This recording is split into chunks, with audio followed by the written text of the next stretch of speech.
Welcome to Transqat. I'm Claire McCarthy. Today on Transqat, we're looking at the intersection of gender identity and military service. Trans men and women serve this country and have done in our armed forces. Every day, they earn the words that we apply to any veteran: honor, duty, country, service. Now, as someone who has not served, I wanted to know more. And as one of my guests points out, it's all well and good to say, thank you for your service, but if those words aren't backed up by action, something's wrong. It's really only been the last 3 presidential administrations who have dealt openly with the issue of transgender soldiers and transgender veterans. So policies and attitudes are still coalescing. For a thorough accounting of gays and lesbians in the U.S. military, I recommend Randy Schultz's book, Conduct Unbecoming, 1993, St. Martin's Press. One caveat before we start: the conversation does venture into the subject of military sexual trauma. It starts at about 30 minutes in. After one of my guests raises the issue, I recommend Ryan Dosty's book, Formation. If this subject is upsetting to you, at that point, skip ahead about 3 minutes. Folks, welcome to Transqat. It's great to have you. I thought we would begin just by having each of you talk a little bit, introduce yourselves. Okay. Well, hi, Claire. Hi, Antonio. Hi, everyone. My name is Dr. Aaliyah Weberman. I am a psychologist at the VA Connecticut healthcare system, which is in West Haven, Connecticut, right outside of New Haven. I am also the LGBTQ veteran care coordinator at VA Connecticut. So that's my work most relevant, or my role most relevant to being here today. I am a month into that position, so I'm fairly new, but I'm not new to this VA or the VA system in general. I came to VA Connecticut 1.5 years ago as a research postdoc. My area of research is around, my focus is on military sexual trauma. So I look at a couple of different things. I look at the disability claims process around military sexual trauma related conditions. I look at individual level risk and resilience factors around experiencing MST and the associated mental health impacts. So when I have spare time, which is less and less these days, those are the types of things I like to work on. And yeah, as I said, I came onto this role about a month ago after working at this VA, and it's been really great so far. I had an opportunity after I was sort of looking for something, sort of a little bit more permanent than a postdoc. And we have a really great chief of psychology here who has worked with former VCCs at our facility to advocate for this position, and particularly to advocate for it to be a permanent position with actually dedicated time to the position, which is actually super rare. So I am the only VCC in our VISN, and VISN is, sorry for all the VA acronyms, VISN is VA network that we're in. So it's like the New England region. So there's 8 VA medical centers in New England from, I think, Connecticut up to Maine, basically. And there's 8 VCC, VA medical centers that have VCCs. A couple of them might have 2 VCCs, but I'm the only one that actually has dedicated time to my position, which is really cool. And also makes a ton of sense because we serve the largest number of veterans of any VA medical center in our VISN. But also, yeah, that's really great. Feel free to interrupt me, Claire, if I may. Yeah, I'm waving my hands as if I were in a classroom. Are you working with specific vets? You're working with, and is client the right word? Yeah, you can say client, or you're going to get a different answer depending on who you ask. I do think that VA being sort of a medicalized system, which I think is fair to say, it's a medical center. I think we often use the word patient. However, some folks may find that to be overly pathologizing or, kind of not sit right with them. So client, patient, but I would often just say veterans, right? Because I'm a licensed clinical psychologist. And so I also, in addition to the admin work that I do and different advocacy pieces, I also do short-term psychotherapy, running groups, things like that. And so oftentimes when I'm saying client, I'm thinking about someone in that, I'm in that sort of relationship with. But yeah, so I can certainly go through the different things that I do, but big picture, basically, I'm here to be a one-stop shop for all things LGBTQ veteran care related at our VA medical center. Obviously, I'm only one person, and we have many, many LGBTQ veterans, although we don't know the exact number, partially because the VA hasn't actually had any systematic way of collecting data on that prior to last year. And so, especially around sexual orientation. So, yes, Claire. I did it again. I'm sorry. No, please interrupt me. But no. I have some statistics that I wanted to throw out there in terms of estimates. Please. But that was something that my research made very clear is that exactly what you were saying. We don't have a way of getting truly accurate information. So let's come back to that. Antonio, Absolutely. Hey, good afternoon. Hello. My name is Antonio Mateo, but I do simply go by Tony. I am a queer Latinx trans man. I am also a veteran of the United States Army, graduate of Fisher College, and now a current graduate student at Northeastern University studying nonprofit management. I actually I established my own nonprofit when I was a junior at Fisher College, working with the general homeless community. But since then, we have actually narrowed down our target population to at-risk and homeless youth, specifically those who are culturally diverse. But on top of that, I am actually working with a fairly new organization, Transgender and Diverse Veterans of America. And then I'm also on a few different committees and stuff, just all LGBTQ plus related. I do consider myself a fairly new public advocate for the community, pretty much any of the communities that I identify with. I'm also a dog dad. And we just met your dog. Just before we get rolling, what's the name of your nonprofit? Where can people get to it? Yes, that is a very important thing. So it's called Help by AMG. We're an official 501c3 nonprofit based here in Boston. We actually just secured a partnership and grant with the city of Boston with the LGBTQ plus Office of Advancement. So that's going to be really exciting. We have some big things coming. I can't give too many details just yet, but trust me, there's big things coming for the people in Boston. You can find us on Instagram, Facebook, and even our website's all pretty much the same. Help by AMG. Now, you are both working with LGBTQ folks across the board, but I'm going to more or less focus on trans people today because that's the directive of this podcast. I thought we should probably start with a little bit of recent history. In 2014, well, actually, let's back it up. Executive Order 10450, back in Eisenhower's day, made it clear that no gay representation in the United States service at all. And so it was not allowed for at least 50 years, more like 70. In 2014, there's a study by the Palm Center that says there is no medical reason why trans people can't serve. And so Medicare lifts the ban on gender-affirming surgery. The year after, the Williams Institute, and Aaliyah, this is where I was saying I don't really know how valid this is, but there was an estimate of 15,500 trans people on active duty and about 134,000 trans vets. So let me start there. Does that sound realistic? Is that high? Is that low? I might be a research person, but I'm going to defer to Antonio, if you don't mind, as someone with more lived experience as a veteran than I have. I think, honestly, when it comes to being trans and a service member or veteran, honestly, it's definitely very taboo while you're active duty.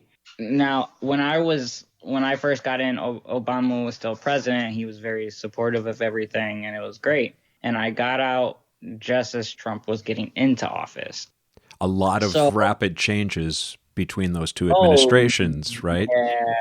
Yeah, it was a big difference because it was already taboo still when Obama was in office. But as soon as Trump got in office, that kind of the stigma just got so much more negative. So since I was a new veteran and not just active duty anymore at this point, when I was first getting services, luckily I was able to get top surgery, but even then it was very much like of a struggle.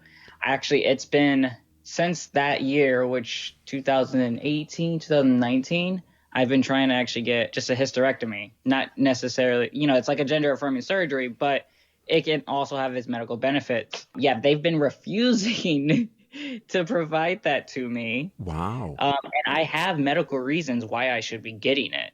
But simply because my main reason of getting it would be gender affirming reasons, it's been such a battle. And they've been finding every little excuse to not provide this surgery for me. Oh, I'm Even so sorry. as Biden is in office. So yeah. Well, let me come back to the history for a second. I want to follow up on that a bit. For any vet, how much of a struggle is it to get the health care you need, even just completely regardless of gender identity, sexuality, just anything? How much of a struggle is it to get through the VA and it's as an institution? like just general healthcare, right? Yeah. So in some, it's very weird because in some states it's awesome. But then there's certain areas you go to and you're like, what is this? Like, I know it's technically not like of a major cost to me, but I'm still like a human that deserves, quality service of like actual medical care and like the service of like just basic customer service, basically. It's like you have to go to a specific, if you really want something to happen, because the doctors make it difficult sometimes. Even if you're just asking for a basic like blood work test, you're gonna have to talk to the veteran advocate, because that's the only real way you can even try to get something done. Whereas with the general, hospital, it's a bit more like you have more interactions with the doctor. It's more involved. You can actually, like, I just had a procedure done myself, regular medical procedure, nothing gender affirming about it. And they gave me like bare minimum like comments after the procedure, sent me home. Then a week later, I get something in the mail for prep for a procedure I didn't even know I was getting. And then still, it didn't call me until like a day or two later saying, hey, we're scheduling you for this. When are you available? We have this day. I'm like, I didn't even get the results of the first one. I don't know why I'm getting this. Well, Aaliyah, is this ringing true to you? Yeah, I mean, I'm so sorry to hear that you've had these experiences, Tony. And, I wish I could say you're the first veteran, LGBTQ or not, but I guess focusing on LGBTQ veterans here, I wish I could say you're the first to tell me that, and you're not. So in our role as the LGBTQ veteran care coordinator, which every VA medical center in the whole country has one, right? And again, I think there's like a lot to critique and a lot of room for improvement. But I will say, like, that is something that I feel grateful for, especially in states where trans and gender diverse folks are not going to necessarily get the care that they need, the gender affirming care that they need elsewhere, that they can at least on paper get that care, right, at the VA. But, there are a lot of barriers. The VA, I believe, is the largest integrated healthcare system in the world. And so there's a lot of bureaucracy. There's a lot of barriers. And I talk to veterans every day that are dealing with various things. So like I just had a meeting today with prosthetics. The VA, and this is any VA, but of course the availability will vary based on the particular VA. But every VA has a prosthetics department, right? And when we think of prosthetics, we think of a leg for someone that may have lost their leg or an arm. But there actually are also prosthetics devices for transgender and gender diverse veterans. So gaffs, packers, wigs, all of those types of things. And that's a really wonderful thing that we offer our veterans. And also, so if Dr. whatever puts in the consult and just says, this veteran needs a packer, and the prosthetics folks are like, but we don't know anything. Like, we don't know what size, we don't know what color, we don't know what their preferences are. And then they may have to make a call to these veterans, and it can be sort of this like really stressful thing that's like another layer barrier, of bureaucracy. another layer, right? Yeah. And obviously, like, as one, I'm trying to go to every sort of office I can and every single person I can to provide sort of general knowledge and education, but I'm not going to reach everyone, especially in such a large healthcare system, right? So yes, I would say, to go circle back, I would say that it does ring true, though I do feel like legitimate, like I do feel like actually really proud of the work that we do, but I think there's absolutely room for improvement.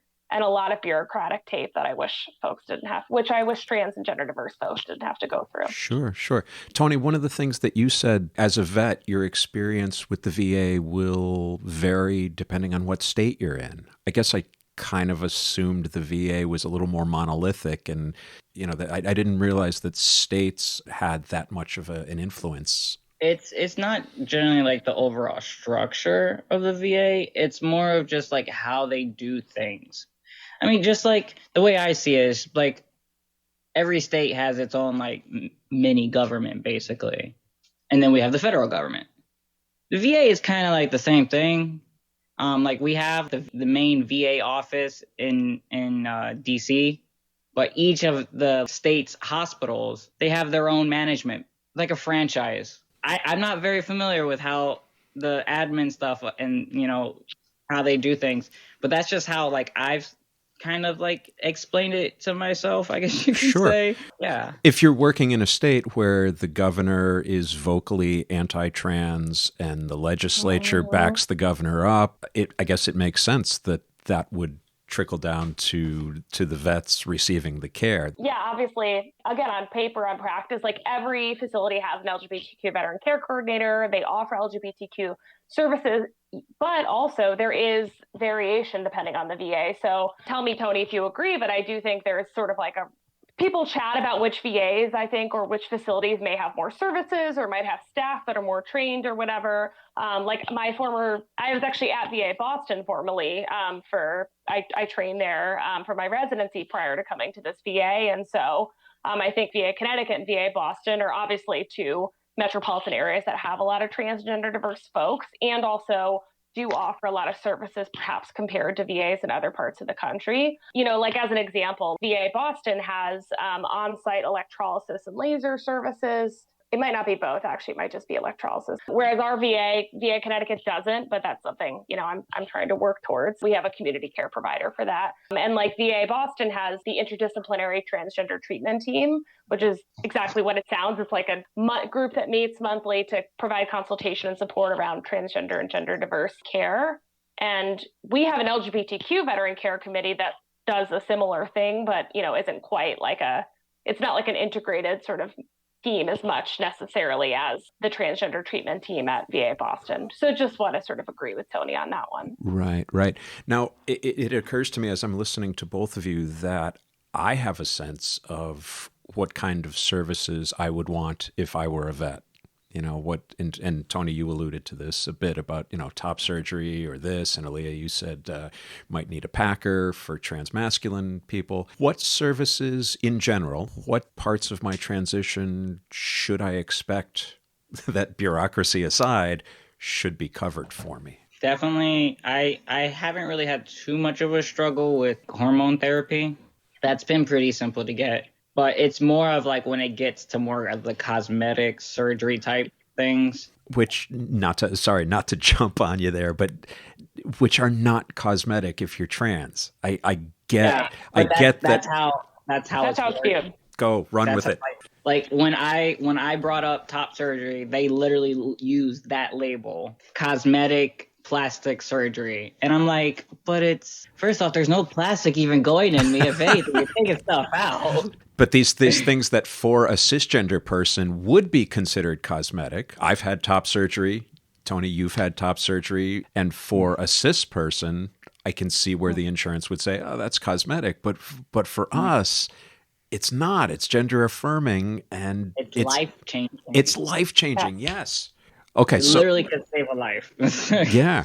So, Aaliyah, you talked about electrolysis. Tony, you talked about hormone therapy. What other things can I expect to be able to get? I would say, at least here in Boston, the mental health team for LGBT, like focus group, has been really good. I'm actually doing one of their groups right now. And then also my just one-on-one therapist. Is he connected to the community? But I really like it. But Miami, Tampa, and DC, those were the other VAs that I've gotten services from. Not so great. Specifically mental health. Again, it really depends on not just the local culture of the area, but it's also the state funding. Is mental health in general, again, regardless of gender identity, is mental health a struggle to get if you're a veteran? I mean, I know there are all sorts of conversations about how in the past PTSD was either not recognized as legitimate or was minimized so that the stats wouldn't be too high. Is that still a struggle to get mental health care? Honestly, I mean, from another veteran's view, I have plenty of friends who are also veterans and are around the same age as me and cis and straight, and they still have issues. And I have family members who have been veterans for many years, and I'm talking multiple contracts in their career and everything. And they're even having troubles getting their disability percentage at all. So it's still very much a struggle. It's specifically with anything mental health related, because even though we have so much more research to back the effects of mental health on not just the physical body, but just in general, there's still such a stigma behind it. And I don't think that's just specifically the VA thing. I think that's just society wise. Sure. There's lots of factors in play. Aaliyah, the mental health component is kind of right up your alley. So tell me more about that. Yeah. I mean, I do agree with Tony. I think like there is a huge mental health shortage and a mental health crisis. Just friends and loved ones, even in, non-veterans in the community, send emails to 10, 20 therapists and they'll say, oh, I don't have availability. I don't take your insurance. I can't really necessarily speak to the insurance piece because it's different at VA, but I do know there's also issues with diagnoses and, some folks may or may not want a gender dysphoria diagnosis, right? And yet for a lot of insurances, you need some kind of diagnosis to process an insurance claim. But I guess specifically at the VA, I mean, I think that there are a lot of great clinicians and great mental health services, but the availability is absolutely going to vary based on your VA, based on your staffing, whatever. So I guess to speak to our VA, we have, I'd say a fair amount of folks that I would feel comfortable referring, trans or gender diverse veterans to. We're really lucky to have a couple of really wonderful support groups that are run by and for LGBTQ folks, and that's really wonderful. Is that there in the New Haven area? So at our VA in West Haven, yeah, we have a couple of groups, both virtually and in person for LGBTQ veterans. We also there is a New Haven Pride Center that runs various support groups. So that's really great. I know that resources are a little bit tough in just some of the rural parts of the state. Like I've talked to, I'm the VA, I'm the VCC for the whole state, right? So I talk to folks in all parts of the state. And I know you could probably speak to that a little bit, Claire, when I don't know exactly where East Haddam is, but I think it's fairly rural. So. But it's true. I mean, and again, I don't think that's a VA unique to the VA in terms of there being less resources in rural, communities. But, I think that we have a lot of folks that care and have basic training, but also there's definitely, especially when it comes to folks who come from diverse and underserved backgrounds, they want a therapist who also perhaps shares those identity factors, right? So a therapist or someone who's, out as an LGBTQ person or, other dimensions of identity. I mean, I think sort of that availability can sometimes feel like it's getting narrower and narrower, but yeah. So that's kind of a long, convoluted answer, but yes, I think we have resources. I think there is definitely a shortage. Yeah, and COVID certainly didn't help. It seemed to me as I was looking through some of the chronology that it must be really challenging, really confusing for a transgender vet over the last 6 years. As I say, not that it wasn't before, but President Obama decides to lift the ban on trans people serving, and that's June of 2016. In January of 2018, trans people can enlist 18 months after you've had gender affirming surgery. And then things change. April of 2019, the new policy is if you have transitioned, you may not enlist. And this is under 45's administration. And there was a piece that I think I was interpreting correctly, but that you could enlist if you had gone backwards and had spent 36 months, after your diagnosis of gender dysphoria, if you had spent 36 months in your birth gender, in the assigned gender, and sort of a proving period, then you could serve.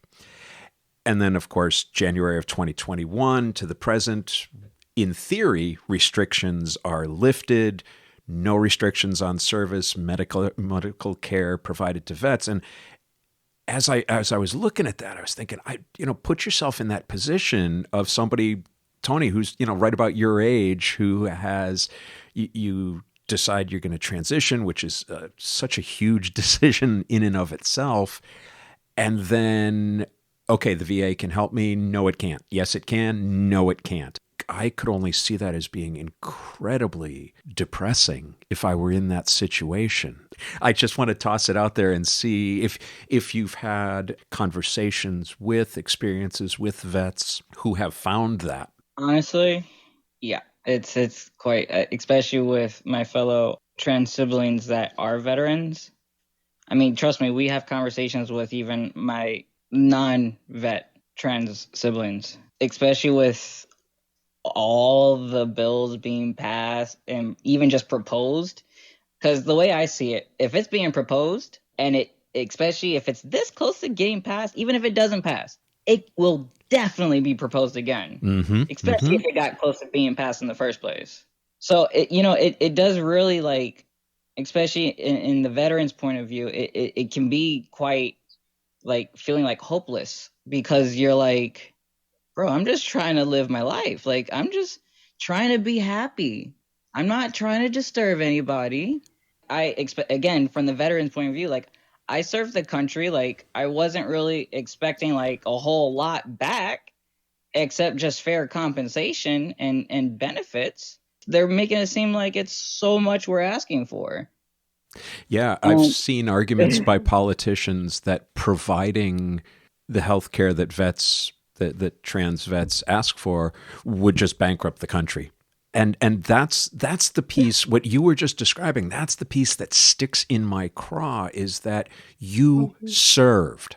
I know nobody's asking, but in my opinion, if you served, you shouldn't have to pay taxes for the rest of your life. You should get all the health care you need like that. People walk around saying, thank you for your service. But when it comes to actually tangibly thanking you for your service, let's think about that a little more. And that just makes me so angry.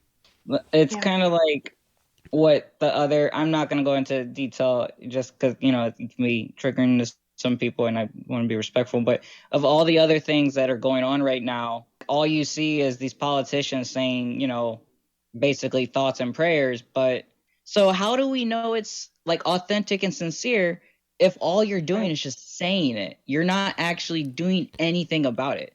You're not making a speech about how it's wrong. You're not making a speech on how anything is right or fair or equal. All you're saying is thoughts and prayers and moving on and acting like it didn't happen. Mm-hmm. And again, this isn't just for like the other stuff that's going on. It's with the transgender community in general. They're just trying to push us under the rug and act like we don't exist. But I'm sorry to tell you, we're here and we very much exist and we're not going anywhere. So how about we just come together and accept each other? What is so wrong with just... Yeah. Let's find a way to make this work out of respect for your service. Is that, Aaliyah, with the people you've been able to talk to, does that ring true? That sense of not entitlement, not, as you said, you don't expect anything but a fair shake. But are you hearing and seeing that too? Yeah. So this is an approach that I've taken as a clinician and also, working with LGBTQ veterans, and I take as the VCC, is I never assume trust. I know that I have to work to build that, especially being someone in my position of privilege, being a cis person. I have to build that trust with the folks that I work with. And I know for our LGBTQ veterans, especially our trans and gender diverse veterans, I said this to Claire, I think, at some point, but it's like whiplash, it's like things change and they go back and they go back and forth and back and forth.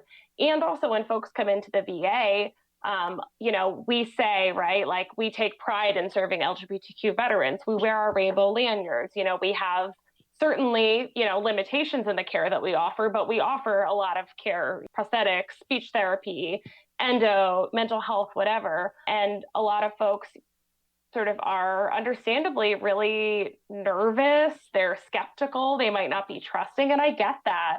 And I'm really just here to say, like, just really affirm that we do care about you and we're appreciative of your service to our country and just for you being yourself. And also, I totally get that is like a mindset shift, and that, for a lot of folks, DOD and the military and the VA are one and the same, right? And I get that. And I know that I have to do a lot of work to build that trust and to, address the fact that a lot of folks have experienced it. A lot of LGBTQ folks have experienced institutional betrayal, or veterans within the context of the military settings, I mean, even as someone who studies military sexual trauma, I know that really well, that sense of institutional betrayal and, mistrust that is completely understandable and legitimate. There was a book that came out maybe 7 or 8 years ago about a woman who had served, a woman here in Connecticut who had served and had some horrific experiences in terms of sexual trauma while she was in. Very powerful book, not an easy read. Hi, it's Claire interrupting. The book that I couldn't remember in the moment is titled Formation, A Woman's Memoir of Stepping Out of Line by Ryan Lee Dostie. It's a 2019 book, and I'll put a link to it in the show notes. But that's a layer of overlap, that there is sexual trauma for cis women and for trans folks without stepping on privacy at all. Is that something you could give us a better insight into?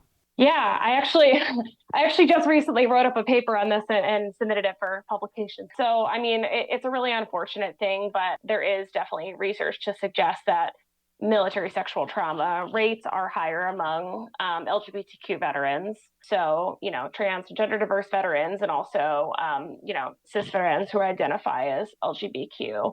Of course, I can't really, as someone who didn't serve, I can't necessarily speak to the exact reasons for that, but I do think that there are a lot of factors around institutional betrayal, harassment, anti-trans, anti-queer attitudes, that are sort of pervasive, sexism and sexist attitudes that are pervasive, sort of bureaucracy. And a lot of what I hear from, I run a women's MST psychotherapy group, and, a lot of the women talk about like the old boys club, certainly the really negative experiences that they've had when they've reported or disclosed MST, those types of things. But yeah, and I think that for LGBTQ veterans who've experienced MST, there can be that extra sort of layer of having to deal with this system that, if we are even imagining what a sexual assault survivor looks like, we probably often imagine a cis woman, straight woman, a white woman, whatever. And that's just not the reality of every survivor or every individual that's experienced MST. So I think we have some work to do around that. Which, for you guys as people who work with vets, that adds layer upon layer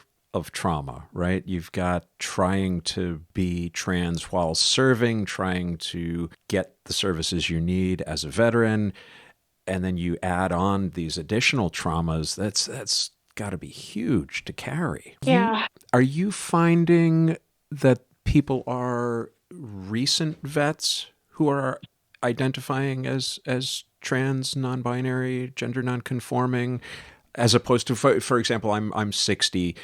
Do you find Vietnam vets coming into you and saying it's late in life, but I'm transitioning, or is it younger vets? I think that it really varies. I mean, I do think societally, right, like a lot of the folks who identify as trans and gender diverse, or, on the gender spectrum, are often sort of lean to the younger side, I think, because of how our society has really changed and really sort of, I guess, opened up these conversations for folks who've always been here, right, to just sort of openly affirm their identities. I think it kind of varies based on the spaces. I've certainly talked to folks who are really, young adults up to folks that are in their 60s or 70s. So I think we just don't really have quite enough research. Again, this is my plug again for data collection and all those types of things. So I think we just don't have enough data yet on trans and gender diverse veterans to say that. But Yeah, I would say probably leans towards the younger side, but it The other varies. side.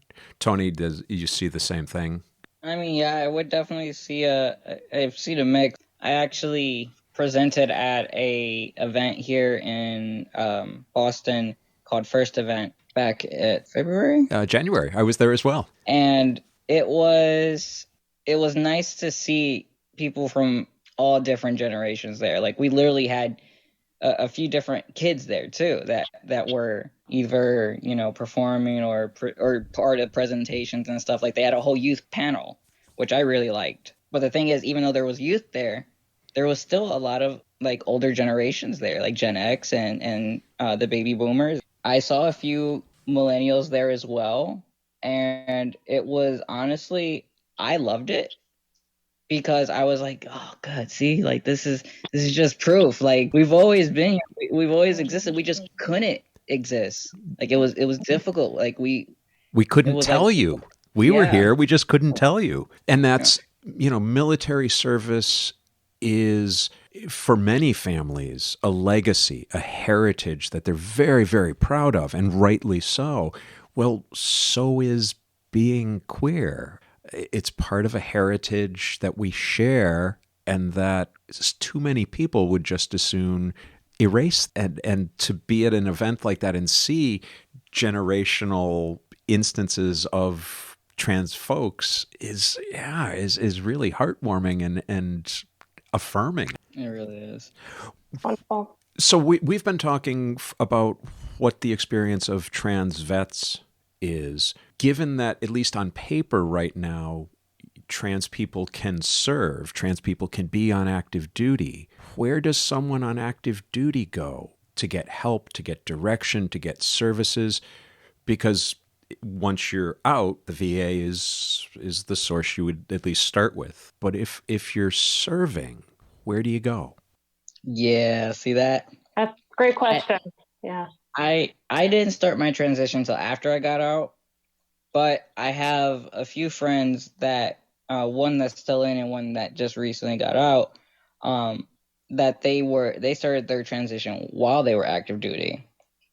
And they had somewhat similar experiences, but overall they said that it was like a struggle because, just a little background, one identifies as a trans woman, one identifies as a trans man.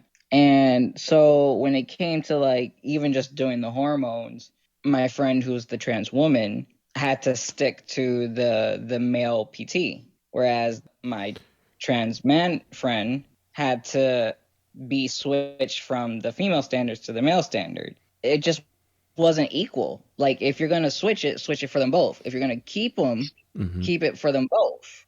Or how about we just make one gender neutral PT scoring? If the ultimate goal is, can you do the job, then tell us what the standard is and let somebody meet it. So the stories they would tell me, it was heartbreaking sometimes, especially when I would hear them. My friend that was is the trans woman. She called me a few times, like literally just crying because of how frustrated she was with just trying to get any type of gender affirming care from the second she started hormones. Now she's happy and she's good. She's actually married and she's living a great life now. But at the very beginning and for the first couple of years after that, because this is while Trump was just getting into office, is when she started. She almost actually got booted out when Trump did the ban. Like she was on the verge of like getting kicked out simply because of how she identified. Wow. And it led to some other issues with her chain of command and stuff too. So I won't go into detail because it's not my business, but just saying like that there are issues with getting any type of gender affirming care or just being treated as a human while active duty, at least during that time. I don't know how it is now though. Because there's really three categories, I guess, in terms of service. You can have transitioned before service. You can be transitioning while you're in there. And then, as you were saying, you can transition afterwards. And they're really different situations. With with that first category, I'm wondering about the prejudice of passing, particularly if you're transmasculine.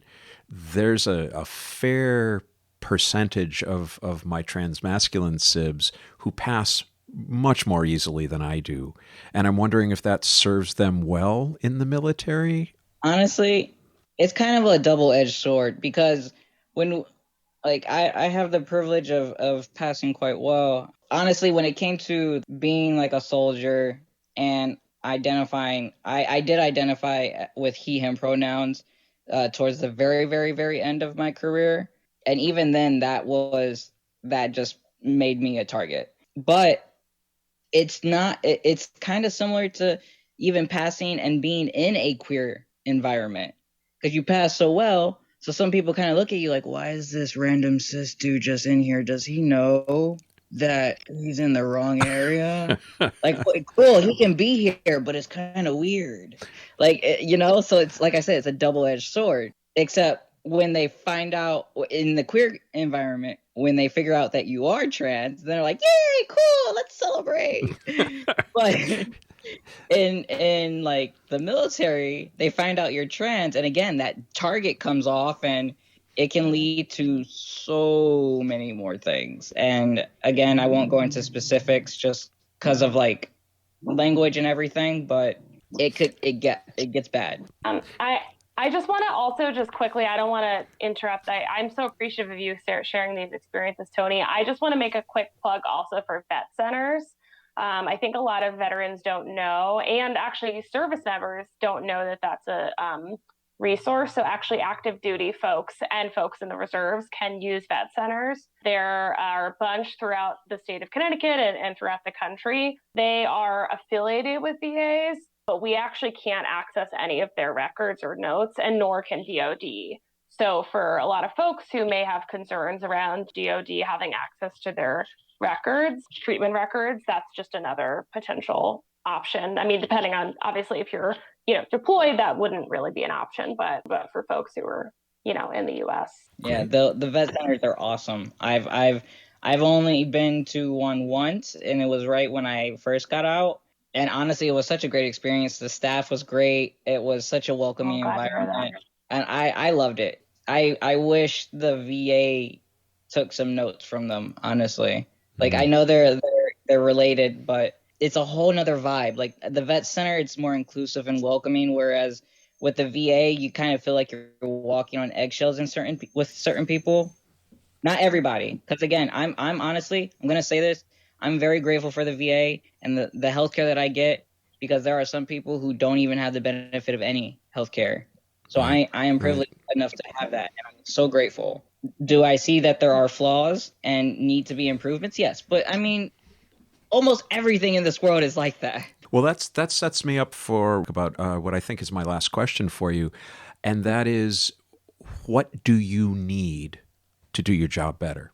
You're part of an institution where, getting things done in any kind of a system can be a challenge. What do you need more of or less of to better serve your veterans? I think honestly, the thing that would be the best right now is just making ourselves visible while still supporting each other and protecting each other. Visibility and advocacy are like the things we really need right now, not just from our trans siblings and gender nonconforming siblings, but just the general community. We need to show that we are united. It's literally in our name, so we need to show it. Aaliyah, your thoughts? Oh, that's a big question. I want trans and gender diverse veterans to know that they will get high quality, respectful services across the spectrum of gender affirming healthcare. We know gender affirming healthcare saves lives. It's literally crucial life-saving care. And the VA offers a lot of it, but there are limitations and gaps. And I want every trans and gender diverse veteran to know when they come through our doors that they will be treated with the respect and the dignity that they deserve as a human being, as a trans person, as a veteran. And I feel proud of what we do at VA Connecticut. I really try to promote a culture of that. And, I think that we have a lot of wonderful services for our transgender diverse veterans, but we have much work to do. So I guess sort of expanding and building upon those services, really continuing to foster this culture of dignity and respect, and really celebrating the wonderful strength of our transgender diverse community of veterans and non-veterans. I think particularly as folks may not feel welcomed in other parts of the country or other facilities, I want them to always know that they are not just welcomed, but really seen at our VA and at all VAs, hopefully. And celebrated. Yeah. Absolutely. Thank you. Well, thank you both so much for being here. Anything else we should talk about before we go? I would just say it was an honor being here. I just want to make sure that is emphasized, and it was great having this discussion with the both of you, and I'm very grateful for what you both do. Very important, honestly. No matter where you're at, it's still showing support or showing the visibility, like I said. So, and you're right there on the ground, supporting us and helping us, and that's what we need. We need more representatives like you involved with the VA and everything. And as soon as that starts happening more often, which it's getting there, and I'm so glad. I love seeing it, especially here in Boston. It's great. Hopefully the whole nation will be like that, and I'm hopeful for it. I love that thought. Thank you for your service, Tony. It's wonderful to meet you, Claire, and thank you to you both for sharing your lived experience as a cis queer person, non-veteran. I have so much to learn from the folks that I talk to and work with, so I'm grateful for you all for sharing that. I just want to encourage anyone who is listening just to reach out to me. You can probably Google VA Connecticut LGBTQ Veteran Care Coordinator. Our email addresses are always just our first last name, Aaliyah.Weberman, which is going to be hard to spell, but you can find it online. Well, thank you. Oh, you're very, very welcome. This conversation was a terrific start, but I feel as if there's much more to explore in terms of transgender people on active duty and transgender veterans. I'd love to keep exploring, perhaps an episode in season 2. If you have lived experience or you know somebody who does, get in touch. Let's talk. We are approaching Pride Month, and the calendar is filling up with exciting events. I'll be in Guilford on May 20th. Middletown on June 3rd, and West Hartford on June 24th. I'll be recording brief conversations with attendees for use in a future episode. What does Pride mean to you? That's the question of the day. Find the Transqat booth and let your story be heard. Also in June, I'm going to be presenting at both the Bloomfield and Plainville Public Libraries on the topic of why authentic representation of trans people and issues in the media matters. Check out the library websites for details. I'll add all the info to the Transqat website soon. On June 6th, the book Pride Not Prejudice is scheduled for release. It's an anthology of queer romance stories which will benefit several charities. I am beyond delighted that my short story Always Love Me is included. You can pre-order now at Amazon. Lastly, we're going to end season 1 of Transqat where we began, with Tony Ferriolo. June 10, North Branford High School, 10th anniversary celebration of the documentary Self-Made Man. I'll be there with my microphones. Stop by the Transqat table in the lobby on your way in and tell me your best Tony story. Stop on the way out and tell me what you thought of the movie. Now here's Sadie. This is Sadie McCarthy. I'm Claire's niece. Transqat is a production of Transqat Enterprises, LLC. Copyright 2022, all rights reserved. Join us on the web at transqat.com. That's TRANSQAT.com. There, you'll find links to Transqat, the blog, writing projects, speaking engagements, and more. You can also meet the team who thought spelling cat with a Q was a good idea. Follow Transqat on Instagram, Facebook, Twitter, and YouTube. Leave us a comment on whatever platform you use to stream this podcast. Just remember to be kind. She has enough self-esteem problems already. To reach Claire with a question or a suggestion for an upcoming episode, just use the contact page at the website or email her directly at crmtranscat@gmail.com. Thanks for listening!